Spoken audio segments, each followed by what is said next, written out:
আসসালামু আলাইকুম রহমতুল্লাহি বারাকাতুহু। বন্ধুরা বান্ধবীরা আপনারা সবাই কেমন আছেন? আলহামদুলিল্লাহ আমি আল্লাহর রহমতে ভালো আছি।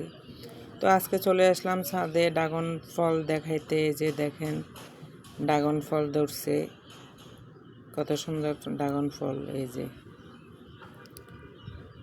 তো এখানে আরও গাছগাছালি আছে। এটা আমার পেঁপে গাছ। আলহামদুলিল্লাহ মাশাআল্লাহ অনেক পেঁপে খাইছি। ইদানিং পেঁপে গাছের শক্তি কমে গেছে, তাই তেমন একটা বেশি ধরে না। যেগুলো ধরছে সবগুলা ছোট ছোট, একটা শুধু বড় হয়েছে। তো এখানে আমার আশপাশে বাড়িঘর। তো এদিকে আমি এখান থেকে আসি রান্নাবান্না শুরু করতে চলে আসলাম। এই যেগুলো ডেকির শাক, কারা কী নামে ডাকেন জানি না, কিন্তু আমরা ডেকির শাক বলে ডাকি। তো আজকে ডেকির শাক রান্না করব, আপনারা সাথে থাকুন। কিভাবে রান্না করে দেখেন, কি দিয়ে রান্না করি। তো এখন আমি ডেকির শাকগুলা কাটে নিলাম। এদিকে আমি মসুরের ডাল বসাই দিলাম। এই যে আমার মসুরের ডাল ফেটে গেছে। তো এখন আমি আজকে মসুরের ডাল দিয়া আমি ডেকির শাকগুলো রান্না করব। অনেক দিন হয়েছে ডেকির শাক খাইছি। আগে কিন্তু আমাদের পুকুর পাড়েও ছিল, এখন নাই। এদিকে এখানে ইচা শুটকি দিয়ে কচুর ছড়া আলু দিয়ে রান্না করব। এদিকে আমার ভাতও হয়ে যাচ্ছে। এখন আমার শাকগুলো রেডি হয়ে গেছে। শাকে আমি একটু তেল মেরে দিব রসুন দিয়ে।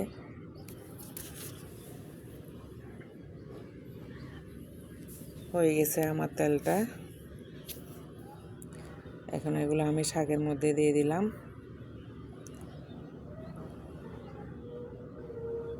আমি শুটকি, পেঁয়াজ, রসুন সব কিছু একসাথে এখানে তেলে ভাজা করে ফেললাম।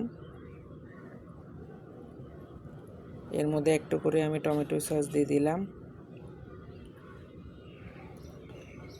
এগুলা সবগুলা দিয়ে একটু নাড়াচাড়া করে তারপরে আমি ময় মশলাগুলো অ্যাড করব।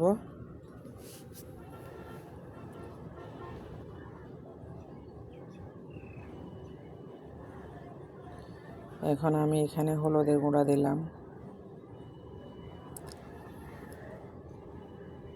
তারপরে মরিচের গুঁড়া দিলাম,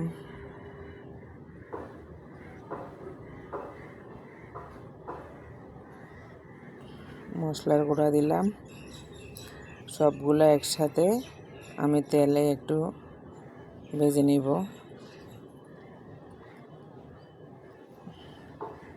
তেলে ভেজে নেওয়ার পরে আমি আমার তরকারিগুলা ঢেলে দেব। আমার মশলাগুলা ভাজা হয়ে গেছে। এখন আমি এখানে আলু, কচুর ছড়া এগুলা দিয়ে দেব। তো দিয়ে দিছি। আজকে অনেক দিন পর্যন্ত মাছ মাংস খাইছি, আর ইচ্ছে করতেছে না। এই জন্য আজকে ভাবলাম যে আজকে শুটকি শাক এগুলা দিয়ে খাওয়া চলক। তো আমি এই জন্য আজকে ইচা শুটকি দিয়ে আলু দিয়ে কচুর ছড়া রান্না করে ফেলতেছি। আবার শাক রান্না করছি মসুর ডাল দিয়ে। আজকের খাওয়া আমার। শুকরিয়া আলহামদুলিল্লাহ। তো এগুলারেও আমি একটু তেলে ভেজে নিলাম। এখন আমি কষানোর জন্য পানি দিয়ে দিলাম।